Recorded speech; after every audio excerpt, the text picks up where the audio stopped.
The blood on her dress had turned from crimson to rust brown in the merciless afternoon sun, and Austin Keller knew if he did not act quickly, the woman sprawled across the narrow trail would be dead before nightfall. He dismounted from his horse in one fluid motion, his boots hitting the packed earth with a soft thud as he approached the motionless figure. Her breathing was shallow, barely perceptible, and her dark hair had come loose from whatever pins had once held it in place, spreading across the ground like spilled ink. It was September of 1878, and Austin had been riding through the rugged terrain north of Winnetka, California for 3 days, checking on cattle that had wandered too far from his family's ranch. The trail was rarely traveled, which made finding this woman here all the more puzzling. He knelt beside her, his experienced eyes taking in the damage. A gash across her left shoulder, deep enough to see muscle, and another wound on her side that had soaked through the fabric of her traveling dress. Her face was pale, almost translucent, and when he placed 2 fingers against her throat, her pulse fluttered like a trapped bird. "Madam," he said, keeping his voice low and steady. "Madam, can you hear me?" Her eyelids flickered but did not open. Austin looked around, searching for any sign of what might have happened. 20 feet away, he spotted the remains of a small wagon, one wheel completely shattered, the contents scattered across the rocky ground. A trunk had burst open, spilling women's clothing and personal items. There was no horse in sight, which meant it had either run off or been stolen. Given the nature of her injuries, Austin suspected an attack, though whether by man or animal he could not yet determine. He had 2 choices.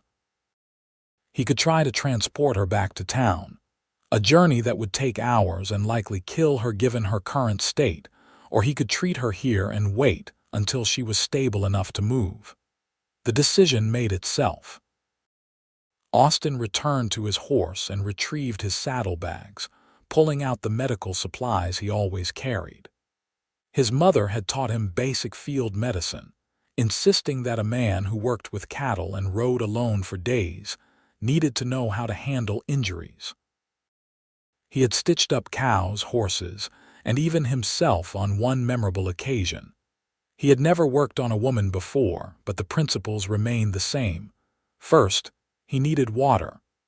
A small stream ran about 50 yards from the trail, and he took his canteen and an extra cloth to fetch more. When he returned, he carefully began cutting away the torn fabric of her dress around the wounds. The gash on her shoulder was the worst, jagged and deep, caused by something sharp. The wound on her side appeared to be from the same source, though not as severe. He cleaned both injuries with water, working as gently as he could, though she moaned softly at his touch. "I am sorry," he murmured, though he doubted she could hear him. "I know this hurts." From his supplies, he pulled out a needle and thread, both sterilized as best as he could manage in the field. His hands were steady as he began stitching the shoulder wound, drawing the torn flesh together with practiced movements.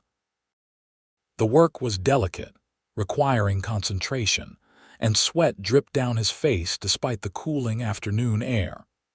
He had removed his hat, revealing dark brown hair that needed cutting, and his blue eyes remained focused on his task. The woman stirred as he worked, a small cry escaping her lips, but she did not wake fully. Austin paused, waiting to see if she would open her eyes, but after a moment, she settled back into unconsciousness. He continued stitching, making each stitch as neat and small as he could manage. When he finished the shoulder, he moved to the wound on her side. This one was easier, less deep, and he worked quickly but carefully. By the time he finished both wounds and bandaged them with clean cloth from his supplies, the sun had shifted lower in the sky. Austin sat back on his heels, wiping his forehead with the back of his hand. The woman's breathing had steadied somewhat, though her face remained pale. He needed to get her out of the direct sun and make her more comfortable. He found a suitable spot beneath a cluster of oak trees about 30 feet from the trail, where the ground was relatively flat and the shade would provide protection. He spread out his bedroll first, then carefully lifted the woman in his arms. She was lighter than he expected, too light, suggesting she had not been eating well even before this incident. He carried her to the bedroll and laid her down gently, positioning her so that her wounds would not be pressed against the ground. Next came the practical matters of survival. Austin unsaddled his horse, Thunder, and let the animal graze nearby. He gathered wood for a fire, though he would wait until evening to light it. He retrieved what he could from the scattered remains of the woman's wagon, including a carpet bag that contained more clothing, a small leather journal, and a tintype photograph of a stern-looking couple who might have been her parents. There was also a letter addressed to Miss Helena Morgan, care of the Winnetka post office. Helena. At least now he had a name for her. As the sun began its descent toward the horizon, Austin built a small fire and set water to boil. He had some jerky and hardtack in his supplies, along with coffee, but nothing suitable for someone in Helena's condition. He would have to make do with water for now, and perhaps try to get some broth into her if she woke. She did not wake that night. Austin kept watch, tending the fire and checking on her every hour.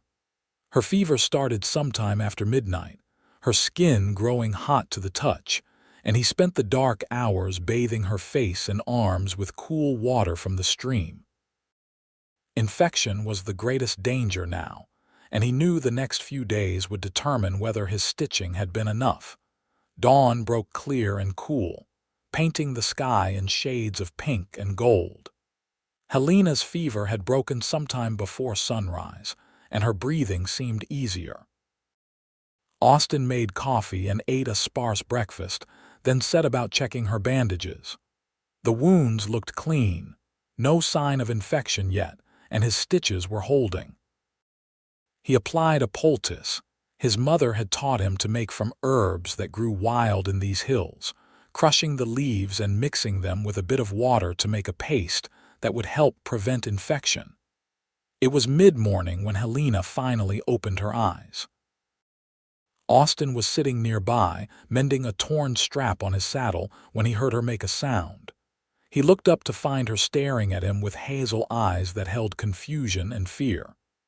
"Easy," he said, setting aside his work and moving to kneel beside her. "You are safe. My name is Austin Keller.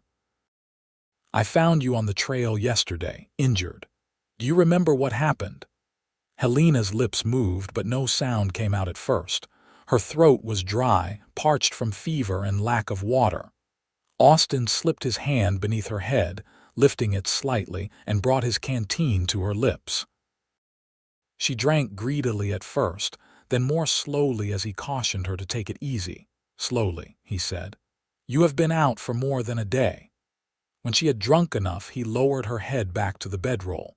She closed her eyes for a moment, gathering strength, then opened them again. "Bandits," she whispered, her voice rough and barely audible. "3 men. They stopped my wagon, demanded money." Austin nodded, encouraging her to continue if she could. "I had nothing of value. They became angry. One of them had a knife." She paused, her breathing quickening with the memory. "They cut me. I thought they would kill me, but something spooked them. They ran, left me there. Your horse. They took her." A tear slid down Helena's cheek. She was all I had left. Austin felt anger rise in his chest at the thought of men who would attack a lone woman, take her horse, and leave her to die. But he pushed the anger aside. That was a problem for another day. Right now, his concern was keeping Helena alive. "You are safe now," he repeated. "I have stitched your wounds and they are starting to heal. You have a fever, but it broke this morning. You need to rest and drink plenty of water." "Can you tell me where you were heading?" "Winnetka," Helena said. "I have an aunt there. She runs a boarding house." I was supposed to arrive 3 days ago. She will be worried. Winnetka is about 15 miles from here. You are in no condition to travel yet, but when you are stronger, I will take you there." Helena's eyes filled with tears again, but this time they seemed to be tears of relief rather than fear. "Thank you," she whispered. "I thought I was going to die out there. Thank you for saving me." Austin felt something shift in his chest at her words, at the genuine gratitude in her eyes. He was not accustomed to such open emotion from strangers. "Any decent man would have done the same," he said, though he knew that was not entirely true. There were plenty of men who would have ridden past, not wanting to involve themselves in another person's trouble. Over the next few days, Austin fell into a routine of caring for Helena. He changed her bandages twice daily, checking for signs of infection and applying fresh poultices. He hunted small game, making broth that she could eat without straining herself. He helped her sit up when she needed to, though he always turned away to give her privacy when she needed to attend to personal matters, positioning himself far enough away that she could call if she needed assistance, but close enough to hear. Helena was a stoic patient, rarely complaining even when he knew the pain must be significant.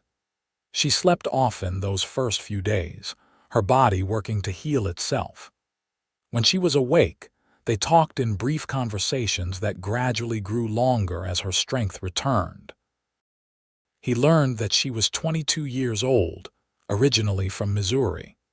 Her parents had died the previous winter from influenza, leaving her alone with debts she could not pay. Her aunt in Winnetka had written, offering her a home and work at the boarding house. Helena had sold what little she owned, bought a horse and wagon, and set out for California with hope in her heart and very little else. "I had $40 sewn into the hem of my dress," she told him on the third day, her voice stronger now. "The bandits never found it." "I suppose that is something." Austin, who was stirring a pot of rabbit stew over the fire, glanced at her. "That is indeed something, enough to get you started at least." "And you?" Helena asked. "You mentioned your mother taught you medicine. Does she live in Winnetka?" A shadow crossed Austin's face.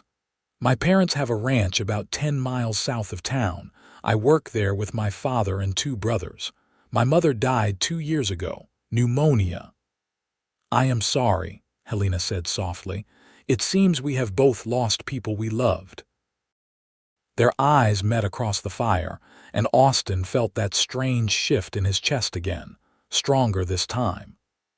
There was something about this woman, beyond her beauty, though she was indeed beautiful even with her pale face and bandaged wounds. There was a strength in her, a resilience that appealed to him on a level he did not fully understand yet. By the 5th day, Helena was able to stand with assistance, and by the 6th, she could walk a few steps on her own, though the effort exhausted her. Austin knew they could not remain camped here indefinitely. His family would be wondering where he was, and Helena's aunt must be frantic with worry by now. But he also knew that moving her too soon could reopen her wounds or cause complications. On the 7th day, he made a decision. "Tomorrow we will start for Winnetka," he told Helena as they ate dinner. "We will go slowly, taking breaks as often as you need. It might take us 2 days instead of 1, but you are strong enough now." Helena nodded, though he could see apprehension in her eyes. "I am afraid," she admitted. "What if those men are still out there? What if they come back?" Austin reached across the small space between them and took her hand, surprising himself with the gesture. "I will not let anything happen to you," he said firmly. "I give you my word." Her fingers tightened around his, small and warm. "I believe you," she whispered. They broke camp at dawn the next morning. Austin had fashioned a more comfortable seat on Thunder's saddle, padding it with blankets so that Helena could ride without too much discomfort. He would walk alongside, leading the horse and keeping a careful eye on his patient. He had cleaned and reloaded his rifle, which now rested within easy reach, and his pistol was holstered at his hip. He hoped they would encounter no trouble, but he was prepared if they did. The journey was slow, just as he had anticipated. They stopped every hour to let Helena rest and drink water. She bore the discomfort with minimal complaint, though he could see the pain in the tight lines around her mouth and the way she held herself rigid in the saddle. By midday, he called for a longer break, helping her down from the horse and settling her in the shade while he prepared a light meal. "How are you holding up?" he asked, handing her some jerky and hardtack. "I have been better," she admitted with a weak smile, "but also much worse. I will manage." They talked while they ate, the conversations coming more easily now after days of proximity. Helena told him about her childhood in Missouri, about her father who had been a schoolteacher and her mother who had kept a small garden. Austin shared stories about life on the ranch, about breaking horses and herding cattle, about the beauty and brutality of the California wilderness. "You ever want to do anything else?" Helena asked. "Besides ranching, I mean." Austin considered the question. "I suppose I have never thought much about it. The ranch has always been my life, my responsibility. My older brother, Aaron, will inherit the main house and most of the land when my father passes. My younger brother, Andrew, and I will receive smaller portions. It is expected that we will stay and work the land together." "But is that what you want?" No one had ever asked him that before. Austin found himself looking at Helena with new appreciation for her directness. "I do not know," he said honestly. "I have never questioned it. What about you? What do you want from life?" Helena was quiet for a long moment, her gaze distant. "I want to feel safe again," she said finally. "I want a home, a place where I belong. I want to wake up in the morning without fear. Beyond that, I am not sure. I suppose I shall see what opportunities present themselves in Winnetka." They resumed their journey, and as the sun began to descend, Austin made the decision to camp for the night rather than push Helena too hard. He found a suitable spot near a stream, and they went through the now familiar routine of setting up camp. Helena was able to help a little this time, laying out the bedroll and organizing their supplies while Austin tended to thunder and gathered firewood. That evening, as they sat by the fire, Helena suddenly laughed, a sound that startled Austin with its unexpectedness. "What is funny?" he asked. "I was just thinking," she said, her eyes bright in the firelight, "about how strange life is. A week ago I thought I was dying. Now here I sit, eating stew cooked by a cowboy I had never met, on my way to a town I have never seen, to live with an aunt I barely know. If someone had told me this would be my life, I would have called them mad." Austin found himself grinning. "I suppose when you put it that way, it does sound rather mad, though I should point out that my stew is quite good, even if I do say so myself." "It is excellent," Helena agreed. "Truly, I do not know what I would have done without you, Austin. You saved my life, and you have been nothing but kind and respectful. Not all men would be so decent." Her words touched something deep inside him, something he had not known was waiting to be touched. "You make it sound as though basic decency is rare. Perhaps it is in your experience, and for that I am sorry. You deserve to be treated with kindness." Helena looked at him across the fire, and the air between them seemed to shimmer with something more than heat. "So do you," she said softly. They held each other's gaze for a long moment before Austin looked away, suddenly uncomfortable with the intensity of what he was feeling. He barely knew this woman, yet he found himself caring about her welfare in a way that went beyond simple duty or human compassion. The thought both exhilarated and frightened him. That night, lying in his bedroll on the opposite side of the dying fire from where Helena slept, Austin stared up at the stars and admitted to himself what he had been trying to deny for days. He was falling for Helena Morgan. It was foolish, impractical, and entirely unexpected, but there it was. The question was what, if anything, he should do about it. They reached Winnetka the following afternoon, riding into town just as the heat of the day was beginning to fade. The town was larger than Austin had described, Helena thought, with a main street lined with shops, a bank, a church, and several saloons. People moved along the wooden sidewalks, going about their business, and the sound of a piano drifted from one of the drinking establishments. "The boarding house is on Elm Street," Helena said, consulting the letter from her aunt. "Do you know where that is?" "I do," Austin said. "It is just a few blocks over." "Are you ready?" Helena nodded, though she felt a strange reluctance. Once they reached her aunt's house, Austin would leave, would return to his ranch and his life. She would likely never see him again. The thought created an ache in her chest that had nothing to do with her healing wounds. The boarding house was a large two-story building painted white with green shutters. A sign hanging from the porch read, "Morgan House Clean Rooms, Fair Prices." Austin helped Helena down from the horse, his hands steady at her waist, and for a moment they stood close together, neither moving away. "Thank you," Helena said, looking up at him, "for everything. I truly do not have words sufficient to express my gratitude." "You do not need words," Austin said, his voice rough. "I am just glad you are healing." Before either of them could say more, the front door of the boarding house flew open and a woman in her 50s rushed out, her face a mixture of relief and worry. "Helena! Oh, my dear girl, we have been beside ourselves with worry. Where have you been? What happened?" Helena found herself enveloped in a tight embrace that made her injured side protest. She gasped softly, and her aunt immediately pulled back. "You are hurt. What on earth happened?" Over the next hour, sitting in the comfortable parlor of the boarding house with her Aunt Beatrice fussing over her, Helena explained what had transpired. Austin had been invited inside, despite his protests that he should be on his way, and he sat quietly in a corner chair, his hat in his hands, while Helena told the story. She did not spare the details of the bandit attack or her injuries, and she made certain her aunt understood exactly how much Austin had done to save her life. "Then I owe you a debt that can never be repaid," Beatrice said, turning to Austin with tears in her eyes. "You brought my niece back to me.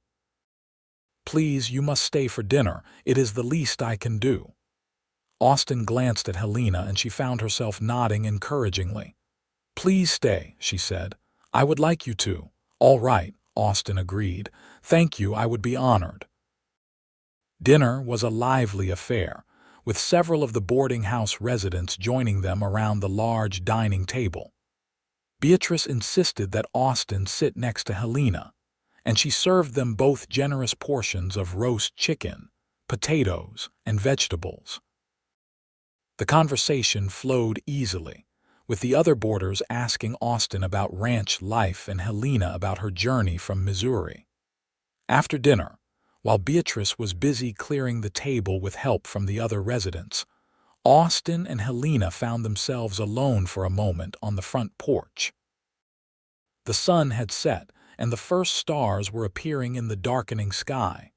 "I should be getting back," Austin said, though he made no move to leave. "My family will be wondering where I have been." "Of course," Helena said, trying to keep the disappointment from her voice. "You have already given me far more of your time than anyone could expect." "Helena," Austin began, then stopped, seeming to struggle with his words. "I would like to call on you, if that would be acceptable to you. To see how you are healing, of course, but also because I would like to see you again, to get to know you better." Helena's heart leaped in her chest. "I would like that very much," she said, unable to keep the smile from her face. "I would like that more than anything." Austin's face broke into a wide grin, transforming his serious features into something younger, more carefree. Then I will return in a few days. Sunday, perhaps. I could take you for a ride if you are feeling strong enough. Show you some of the prettier parts of the area." "Sunday would be perfect," Helena agreed. Austin took her hand, raising it to his lips in a gesture that was both old-fashioned and utterly charming. "Until Sunday then, Miss Morgan." "Until Sunday, Mr. Keller, and please call me Helena." "Only if you call me Austin." "I already do," she reminded him with a soft laugh. He left then, mounting Thunder and riding off into the darkness, and Helena stood on the porch watching until he disappeared from sight. When she finally went back inside, she found her aunt waiting with a knowing smile. "He is a fine young man," Beatrice observed. "Yes," Helena agreed, touching her lips where she could still feel the ghost of his kiss on her hand. "He is." The next few days passed in a blur of activity. Beatrice put Helena to work in the boarding house, light duties that would not strain her healing wounds. She helped with meal preparation, greeted guests, and learned the daily routines of running such an establishment. Her aunt was a kind but no-nonsense woman who had been widowed young and had built her boarding house through sheer determination and hard work. "I am glad you are here," Beatrice told Helena on Friday evening as they prepared vegetables for the next day's stew. "I have been needing help, and it is good to have family close again." "I am grateful to have a place to go," Helena said. "After Mother and Father died, I felt so lost. Missouri no longer felt like home." "Then we shall make this your home," Beatrice said firmly. "California is a land of new beginnings. You can be whoever you want to be here." Helena thought about those words later, lying in the small but comfortable room Beatrice had given her on the second floor. Who did she want to be? For so long, she had simply been trying to survive, to get through each day without breaking down completely. But now, with Austin coming to call with a fresh start in a new place, she felt something she had not felt in a very long time: hope. Sunday arrived bright and clear, and Helena spent extra time on her appearance, choosing a simple blue dress that complemented her eyes and arranging her dark hair in a style that was both practical and pretty. Her wounds were healing well, the stitches holding, and though she still tired easily, she felt stronger each day. Austin arrived precisely at 11 o'clock, riding Thunder and leading a gentle mare he introduced as Daisy. "She is the calmest horse we have on the ranch," he explained. "I thought she would be comfortable for you." Helena had not been on a horse since the attack, and she felt a moment of fear as she looked at the mare. But Austin seemed to sense her hesitation, and he moved to stand beside her, his presence solid and reassuring. "I will be right beside you the entire time," he promised. "We will go slowly, and if at any point you want to turn back, we will, no questions asked." Helena took a deep breath and nodded. "All right, help me up." Austin's hands were gentle but firm as he helped her into the saddle, and once she was seated, he adjusted the stirrups to fit her shorter legs. Then he mounted Thunder, and they set off at a leisurely walk. The fear faded as they left the town behind, replaced by a growing sense of pleasure. It was a beautiful day, warm but not hot, with a gentle breeze that carried the scent of wildflowers and sage. Austin led them along a winding trail that climbed gradually into the hills, pointing out landmarks and telling her stories about the area. "That is where my brother Andrew broke his arm trying to rope a wild Mustang when he was 15, he said, indicating a rocky outcropping. "And over there is where I saw my first mountain lion. I was 12 years old and certain I was about to die, but the cat just looked at me for a moment and then walked away." "Were you frightened?" Helena asked. "Terrified," Austin admitted with a laugh, "but also thrilled. It was one of the most beautiful creatures I had ever seen." They rode for about an hour before Austin led them to a small meadow surrounded by oak trees. A creek ran through the middle, the water clear and cold, and wildflowers dotted the grass in splashes of yellow, purple, and red. Austin dismounted and helped Helena down, then spread a blanket he had brought in his saddlebags. "I thought we could rest here for a bit," he said. "I brought some food if you are hungry." They sat on the blanket, and Austin produced bread, cheese, apples, and a jar of cold tea. As they ate, they talked about everything and nothing. Austin told her more about his family, about the ranch that had been his grandfather's before his father inherited it.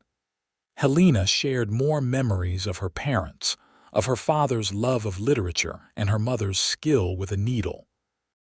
"Mother made the most beautiful quilts," Helena said, a note of sadness in her voice. "I wish I had been able to bring one with me, but I had to sell everything. I kept only a few small items that had no real value but meant something to me, like the tintype I found in your carpet bag." Austin asked gently, "Yes, that photograph of my parents was taken on their 20th wedding anniversary. They looked so happy that day." Helena fell silent for a moment, then shook her head as if to clear away the melancholy. "But I must look forward now, not backward." "That is what Mother would have wanted. Your mother sounds like she was a wise woman." "She was. I only wish I had appreciated her wisdom more when I had the chance." They sat in comfortable silence for a while, listening to the burble of the creek and the songs of birds in the trees. Eventually, Austin spoke again, his voice thoughtful.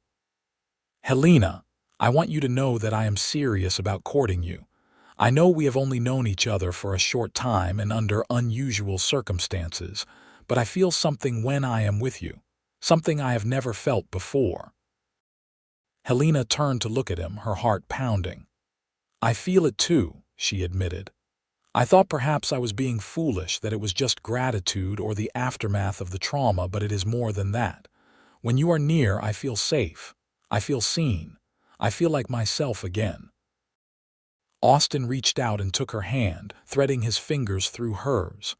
"I do not know where this will lead," he said honestly, "but I would like to find out if you are willing." "I am willing," Helena said, her voice firm despite the emotions churning inside her. "I am very willing." Austin leaned closer, and Helena's breath caught as she realized he was going to kiss her. His lips met hers gently, tentatively, a question and an answer all at once.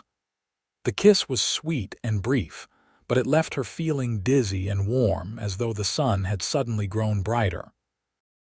When they pulled apart, Austin was smiling, and Helena found herself smiling back. They stayed in the meadow for another hour, talking and laughing, sharing small kisses that grew gradually less tentative and more confident. By the time they rode back to town, Helena felt as though she was floating, her heart so full it might burst. Over the following weeks, Austin became a regular visitor at the boarding house. He came every Sunday without fail, and often 1 or 2 evenings during the week as well. He and Helena would sit in the parlor, properly chaperoned by Beatrice or one of the other boarders, and talk for hours. Sometimes they would take walks around town, and occasionally Austin would bring his guitar and play for her, his voice rough but pleasant as he sang old ballads and folk songs. Helena's wounds healed completely, leaving thin scars that Austin traced gently with his fingers one evening when they had stolen a few moments alone on the porch. "You are beautiful," he told her, his voice sincere. "These scars are proof of your strength, not a flaw." "I am lucky to be alive," Helena said. "Lucky that you found me." "I am the lucky one," Austin countered. "Finding you was the best thing that ever happened to me." By October, everyone in Winnetka knew that Austin Keller was courting Helena Morgan, and by November, people were beginning to speculate about when he would propose. Helena tried not to let herself hope too much, but it was difficult when Austin looked at her the way he did, as though she was the most precious thing in the world. In December, Austin invited Helena to spend a day at his family's ranch. She accepted eagerly, curious to see where he lived and to meet his family. Beatrice helped her choose an appropriate outfit and gave her advice on how to make a good impression. "Be yourself," her aunt counseled. "That is all anyone can ask." The ranch was even more impressive than Helena had imagined. The main house was large and solidly built, with a wide porch and views of rolling hills. Barns and outbuildings dotted the property, and cattle grazed in pastures that seemed to stretch to the horizon. Austin's father, Arthur Keller, was a tall, weathered man with kind eyes and a firm handshake. His older brother Aaron was quieter, more reserved, but polite. The younger brother, Andrew, was full of energy and mischief, teasing Austin good-naturedly about finally bringing a woman home. "We were beginning to think he would stay a bachelor forever," Andrew said, grinning at Helena. "He is too serious, you know, too responsible, but you seem to make him smile more." "Andrew, stop embarrassing our guest," Arthur said, but there was amusement in his voice. They spent the day touring the ranch, with Austin proudly showing Helena the horses he had trained and the cattle he helped manage. She met the ranch hands, hard-working men who clearly respected Austin, and she saw firsthand how knowledgeable and capable he was in his element. This was a man who knew the land, who understood animals and weather, and the rhythms of ranch life. Dinner was a boisterous affair with the whole family gathered around the table. Arthur told stories about building the ranch with Austin's grandfather, and Andrew kept everyone laughing with his jokes and observations.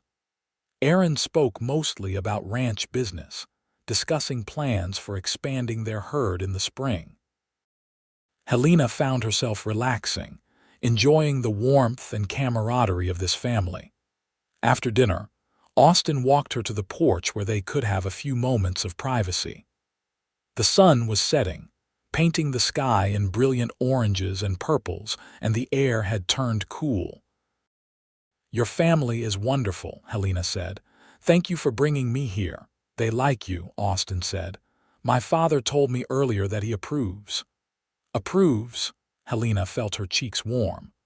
"Of what exactly?" Austin turned to face her, taking both her hands in his. "Helena, I know we have only been courting for a few months, but I am certain of my feelings. I love you. I think I loved you from the moment I found you on that trail and you opened your eyes and looked at me with such trust, despite your fear.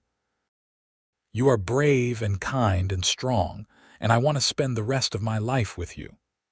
Helena's eyes filled with tears as Austin reached into his pocket and pulled out a small box. He opened it to reveal a simple gold ring with a small diamond. "It was my mother's," he said. "My father gave it to me and said she would have wanted you to have it. Helena Morgan, will you marry me?" "Yes," Helena said, her voice breaking with emotion. "Yes, Austin, I will marry you. I love you too, so very much." Austin slipped the ring onto her finger, and then he was kissing her, and she was kissing him back, and the world seemed to fall away until there was nothing but the two of them and the promise of a future together. They were married in early March of 1879, in a simple ceremony at the church in Winnetka. Helena wore a dress that Beatrice had helped her make, white cotton with lace at the collar and cuffs. Austin wore his best suit, looking handsome and nervous as he waited for her at the altar. Arthur stood as his best man, and Beatrice beside Helena as her matron of honor. The ceremony was brief but beautiful, with Reverend Thompson speaking about the sanctity of marriage and the importance of love, trust, and commitment. When Austin slipped a second ring onto Helena's finger, a simple gold band to match the engagement ring, his hands trembled slightly. But his voice was firm when he spoke his vows, promising to love and cherish her for the rest of his days. Helena's voice shook with emotion as she made her own promises, looking into Austin's blue eyes and seeing her entire future reflected there. When the Reverend pronounced them husband and wife, Austin kissed her with such tenderness that several people in the congregation sighed audibly. The reception was held at the boarding house, with Beatrice and several of her friends preparing a feast. There was roast beef and chicken, potatoes and vegetables, fresh bread and butter, and 3 different kinds of pie. The parlor had been cleared for dancing, and someone produced a fiddle while another man brought out a harmonica. Austin led Helena in the first dance, holding her close and guiding her through the steps with practiced ease. "Are you happy?" he asked, his lips close to her ear. "I have never been happier," she replied honestly. "This is the best day of my life." "Mine too," Austin said, "though I have a feeling there will be many more best days ahead of us." They had decided to live at the ranch, at least initially. Arthur had insisted they take over the largest of the guest rooms, a spacious area that could be converted into a private suite for the newlyweds. Eventually, Austin planned to build them their own house on a parcel of land his father was giving them as a wedding gift, but that would take time and money. Their wedding night was tender and sweet, both of them nervous but eager. Austin was gentle with Helena, mindful of her past trauma, and she was grateful for his patience and consideration. They learned each other's bodies slowly, exploring and discovering what brought pleasure, what felt right. By the time they fell asleep, wrapped in each other's arms, Helena felt completely and utterly loved. Life on the ranch took some adjustment. Helena had never done farm work before, but she was determined to learn and to be helpful. She began by taking over some of the household chores, cooking and cleaning and doing laundry. Arthur was initially skeptical, accustomed to managing on his own with occasional help from the ranch hands, but he soon came to appreciate Helena's efforts. "You have made this house a home again," he told her one evening, his gruff voice softened by emotion. "Thank you for that." Helena also learned to tend the vegetable garden, to gather eggs from the henhouse, and eventually to help with some of the easier ranch tasks like feeding the horses and mending tack. Austin was patient with her, teaching her what she needed to know without making her feel inadequate. He seemed to delight in showing her his world, in sharing this life he loved with the woman he loved. The months passed peacefully. Helena grew stronger and more confident, her past trauma fading into memory though never completely forgotten. She and Austin fell into comfortable routines, working during the day and spending evenings together, sometimes with Arthur and the other brothers, sometimes alone. They would sit on the porch and watch the sunset, or lie in bed talking about their dreams for the future. In June, Helena realized she had missed her monthly courses.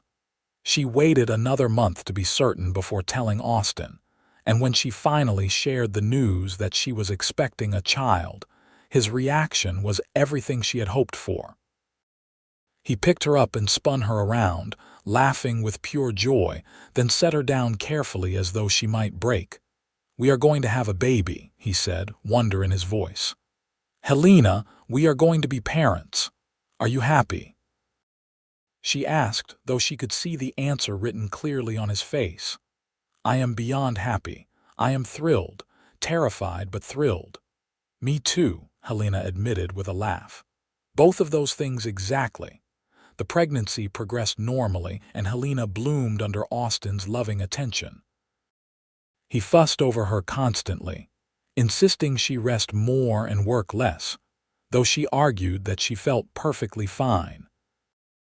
Arthur was delighted at the prospect of a grandchild, and Andrew and Aaron both seemed pleased, though Aaron's wife had recently announced her own pregnancy, so there would be 2 babies on the ranch come spring.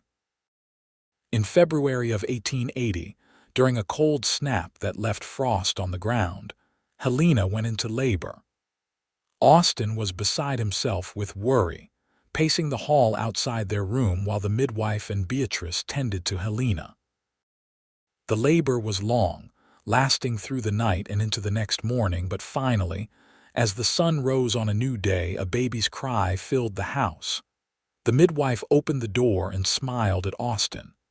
"You have a son," she announced. "A healthy boy. Both mother and baby are doing well." Austin rushed into the room to find Helena exhausted but radiant, holding a tiny bundle wrapped in a blanket. She looked up at him with tears of joy streaming down her face. "Our son," she whispered. "Austin, we have a son." He knelt beside the bed, carefully taking the baby from her arms and looking down at the small, red, wrinkled face. The baby opened his eyes, and Austin felt his heart expand in a way he had not known was possible. "He is perfect," he said, his voice thick with emotion. "Helena, he is absolutely perfect." They named him Henry Arthur Keller, after Austin's father and Helena's own father, whose middle name had been Henry. Young Henry was a good baby, sleeping reasonably well and eating heartily. Helena took to motherhood with the same determination she brought to everything else, learning quickly how to soothe and care for their son. Austin was a devoted father, spending every free moment with his family. He would hold Henry for hours, just watching him sleep, marveling at the tiny fingers and toes. He helped with nighttime feedings and diaper changes, earning teasing from Andrew about being too soft. But Austin did not care what anyone thought. This was his family, and he would do whatever necessary to care for them. The years that followed brought both challenges and joys. There were hard winters and dry summers, cattle lost to disease and horses sold at good prices. Aaron's wife had a daughter just 2 months after Henry was born, and the two cousins grew up playing together. Andrew eventually married as well, bringing another woman into the ranch family. Helena thrived in her role as wife, mother, and ranchwoman. She never forgot where she had come from or how close she had come to death on that lonely trail. Sometimes, in quiet moments, she would trace the scars on her shoulder and sighed, remembering the pain but also the miracle of Austin finding her. It had been the worst day of her life, followed by what became the best decision of her life, to trust the cowboy who had saved her. In the spring of 1882, Helena discovered she was pregnant again. This time the pregnancy was easier, perhaps because she knew what to expect. In November, she gave birth to a daughter they named Margaret Rose, called Maggie by everyone who met her. She had Austin's blue eyes and Helena's dark hair, and from the beginning, she was a spirited child who kept everyone on their toes. By the time Henry was 5 and Maggie was 3, Austin had completed construction on their own house, built on the parcel of land Arthur had given them. It was not grand, but it was solid and comfortable, with 3 bedrooms, a large kitchen, and a porch that wrapped around 2 sides. Helena cried when she first walked through the door, overwhelmed by the realization that this was truly her home, built by her husband's hands, filled with love. "You like it?" Austin asked, suddenly uncertain despite the months of work he had put into every detail. "I love it," Helena said, throwing her arms around him. "Austin, it is perfect. It is everything I could have hoped for and more." They moved into the house in the summer of 1885, and Helena immediately set about making it their own. She sewed curtains and quilts, planted flowers around the porch, and created a vegetable garden that soon rivaled the one at the main house. Henry started helping his father with ranch work, learning to ride and rope under Austin's patient guidance. Maggie followed them everywhere, determined to do everything her big brother did. Life settled into a pleasant rhythm. The ranch prospered under the combined efforts of Arthur and his 3 sons. Austin proved to have a particular talent for breeding horses, and his animals began to gain a reputation for quality throughout the region. Helena took over managing the ranch accounts, her neat handwriting filling ledgers with income and expenses. She also began teaching Henry and Maggie their letters and numbers, determined that her children would have the education her own father had valued so highly. In the evenings, after the children were in bed, Austin and Helena would sit on their porch and talk about their day, sharing the small moments that made up a life. Sometimes Austin would bring out his guitar and play, and Helena would sing along, her voice clear and true. These were the moments Helena treasured most, the quiet intimacy of a marriage built on mutual respect, affection, and deep love. "You ever think about that day I found you?" Austin asked one evening as they watched the sun set behind the hills. "Sometimes," Helena admitted. "Not as often as I used to, but yes. It changed everything for me. In the worst moment of my life, you appeared like an answer to a prayer I had not even had time to make." "I think about it all the time," Austin said. "I think about what might have happened if I had taken a different trail that day, or if I had ridden past without stopping. I cannot imagine my life without you now, Helena.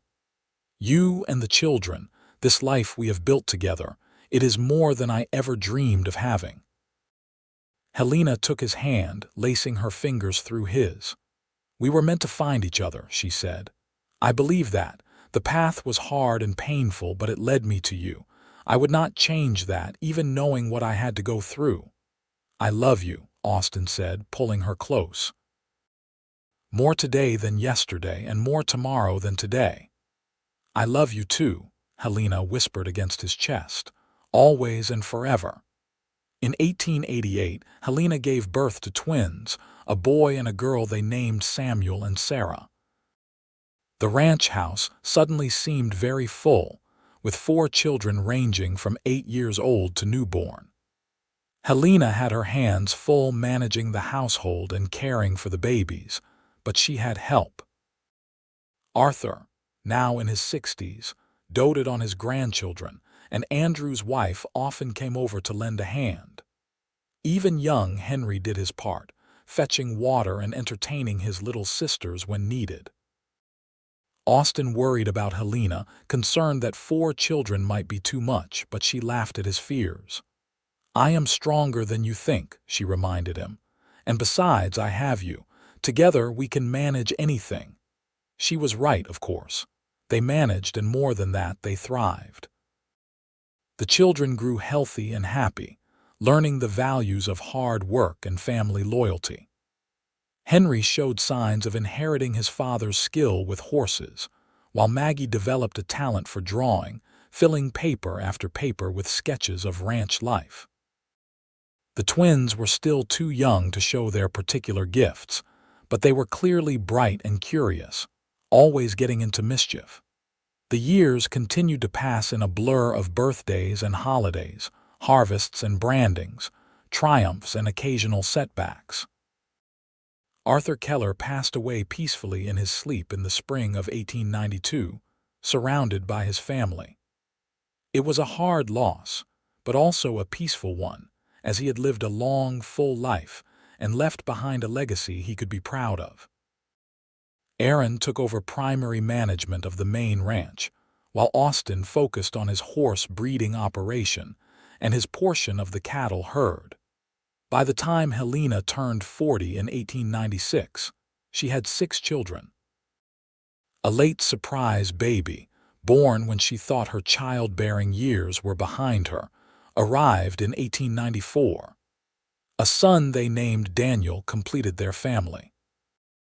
Austin joked that they were well on their way to having their own ranch crew. And indeed, with Henry now 16 and already a skilled ranch hand, that was not far from the truth. Helena looked at her life and marveled at how much had changed since that terrifying day in September of 1878. She had been alone, injured, and certain she was going to die. Now she was surrounded by family, living in a home built by love, with a husband who still looked at her as though she was the most beautiful woman in the world. Her scars had long since faded to thin white lines, barely noticeable, but she never forgot what they represented. They were proof of survival, of resilience, and of the remarkable turn her life had taken. One evening in the summer of 1898, Austin and Helena celebrated their 19th wedding anniversary with a quiet dinner alone after the children were finally settled for the night. Austin had surprised her with a new locket, silver with delicate engraving, and inside he had placed tiny photographs of each of their children. "So you can keep us all close to your heart," he said as he fastened it around her neck. Helena touched the locket, tears pricking her eyes. "You are always close to my heart," she said. "All of you. You are my everything." Austin raised his glass of wine. "To 19 years and to many more ahead." Helena clinked her glass against his. "To the cowboy who found me on the trail and saved my life." "To the brave woman who trusted me enough to let me help," Austin countered. "Who became my wife, the mother of my children, and my partner in every way that matters." They drank, then Austin stood and held out his hand. "Dance with me," Helena laughed. "There is no music." "Then we shall make our own." She took his hand and let him pull her into his arms, and they swayed together in the quiet kitchen, moving to a rhythm only they could hear. This was the life Helena had dreamed of in those dark days after her parents died, though she had not dared to hope it might come true. A life filled with love and purpose and family. A life built from the ashes of tragedy into something beautiful and lasting. As the children grew older, they began to pursue their own paths. Henry stayed on the ranch, just as Austin had, taking over more and more responsibility as Austin moved into middle age. Maggie surprised everyone by going to San Francisco to study art, though she visited often and always said the ranch would be her true home. The younger children were still finding their way, but each showed promise in different areas. In 1902, Henry married a young woman from town, a teacher named Catherine who fit perfectly into the family. They moved into a small house on the ranch property, and within a year, Helena became a grandmother for the first time. Holding her grandson, named Austin after his grandfather, Helena felt the circle of life complete itself in the most satisfying way. "You are thinking deep thoughts," Austin observed, coming to stand beside her as she rocked the baby. "I am thinking about how full my life is," Helena said. "How blessed I am. There were times in those early years after my parents died when I thought I would never feel joy again, but I was wrong. There is so much joy, Austin, so much love." "We have been lucky," Austin agreed, sitting down beside her and putting his arm around her shoulders. "Or perhaps blessed is the better word. Either way, I am grateful for every day with you." The new century brought changes to the West. Railroads crisscrossed the land, towns grew into cities, and the wild frontier of Austin's youth was slowly being tamed. But on the ranch, some things remained constant. The rhythm of the seasons, the needs of the animals, the bonds of family. Austin and Helena adapted to the changes while holding fast to the values that had always guided them. In the spring of 1910, Austin and Helena celebrated their 31st wedding anniversary. They were both in their 50s now, with silver threading through their hair and lines etched into their faces by decades of sun and wind and laughter. But when Austin looked at Helena, he still saw the brave young woman he had found on the trail all those years ago. And when Helena looked at Austin, she still felt her heart skip a beat, just as it had the first time he had smiled at her. They had weathered storms, both literal and metaphorical. They had experienced loss and hardship, but also tremendous joy. They had built a life together that was richer and more fulfilling than either had imagined possible. Their children were grown, or nearly so, each carving out their own place in the world while remaining connected to the family that had nurtured them. Their grandchildren were beginning to fill the ranch with the sounds of a new generation. One evening, as they sat on their porch watching the sunset, Helena turned to Austin with a contented smile. "If I could go back and speak to that terrified 22-year-old woman lying injured on the trail, you know what I would tell her?" "What?" Austin asked, genuinely curious. "I would tell her that the pain will pass, but the love that comes from it will last forever. I would tell her that sometimes the worst moments lead to the best things. I would tell her to have faith, because a cowboy is coming who will change everything." Austin pulled her close, kissing the top of her head. "And if I could speak to the man I was that day, I would tell him that finding you was not luck or chance, but destiny. I would tell him to cherish every moment, because the woman he is about to meet will become his whole world." They sat together as the sun sank below the horizon, painting the sky in shades of gold and crimson. The ranch was quiet around them, settling into evening, and in the distance, they could hear Henry calling to the cattle and the sound of children's laughter from Aaron's house. "We have had a good life," Helena said softly. "The best," Austin agreed. "And it all started on a dusty trail in September when I found the most precious thing I would ever discover." Helena smiled, resting her head on his shoulder. "I was the one who was found, but in truth, we found each other. Two lost souls who came together and built something beautiful." As darkness fell and the stars began to emerge in the vast California sky, Austin and Helena remained on their porch, holding each other close. They had been through so much together, survived so much, created so much. From a moment of violence and fear had come decades of love and family and purpose. It was a story worthy of the West itself, a tale of survival and hope, of wounds that healed and hearts that found their home. In the years that followed, Austin and Helena continued to live on the ranch, watching as their children married and had children of their own. They became the patriarch and matriarch of a sprawling family, the center around which everyone else orbited. They shared their story with the younger generations, wanting them to understand that love could be found in the most unexpected places, that kindness and courage mattered, that family was everything. When Austin passed away peacefully in 1925 at the age of 72, Helena was beside him, holding his hand just as he had held hers through so many trials. His last words were, "I love you, Helena. Thank you for a beautiful life." Helena lived another 8 years, surrounded by children, grandchildren, and great-grandchildren. She spent her final years in the house Austin had built, tending her garden and telling stories to anyone who would listen. She spoke often of the day Austin had found her, of how one act of compassion had changed 2 lives forever.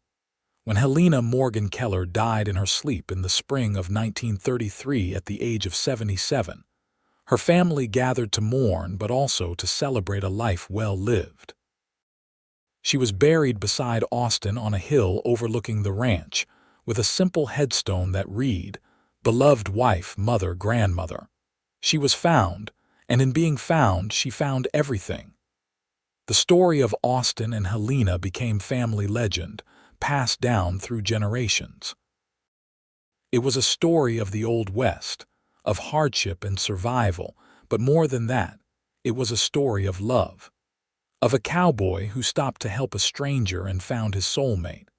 Of a woman who survived tragedy and found happiness beyond her wildest dreams. Of 2 people who, against all odds, built a life and a legacy that endured long after they were gone. Their descendants continued to work the ranch that Austin and his father had built, carrying on the values of hard work, family loyalty, and compassion that had always defined the Keller family. And sometimes, when the wind blew just right across the California hills, people swore they could hear guitar music and the sound of a woman's laughter. echoes of a love story that had begun on a dusty trail in September of 1878 and had lasted beyond a lifetime.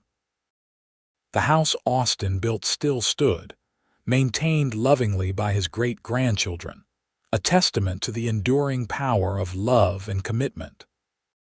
The medical supplies that had saved Helena's life, including the needle Austen had used to stitch her wounds, were preserved in a shadow box in the main room, a reminder that sometimes the smallest acts of kindness have the largest consequences. In the end, Austen and Helena's story was not just about a cowboy finding an injured woman on a trail. It was about two souls recognizing each other across pain and fear, about choosing to stay when leaving would have been easier, about building something lasting from a foundation of compassion and courage.